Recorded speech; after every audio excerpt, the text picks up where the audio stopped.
நாத்திகவாதியை ஆன்மீகவாதியாக மாற்றிய முருகன். திருச்செந்தூரில் ஒருத்தர் போய் கந்த சஷ்டியை படிச்சுட்டு இருந்தார். திருச்செந்தூர் முருகன் கோயிலுக்கு முன்னாடி. அவர் படித்து முடித்தவொடனே ஒரு நண்பர் கேட்குறார், நீங்கள் ரொம்ப முருக பக்தரோ அப்படின்னு.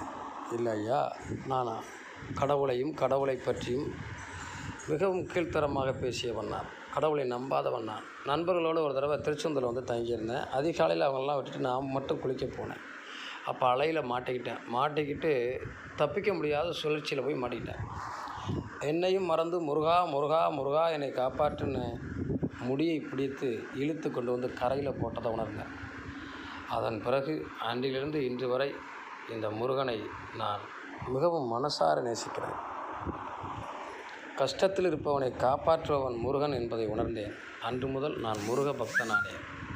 அப்படிப்பட்ட ஒரு பலமான முருகன் இந்த திருச்செந்தூர் முருகன் அப்படின்னு சொல்லி முடித்தாராம்.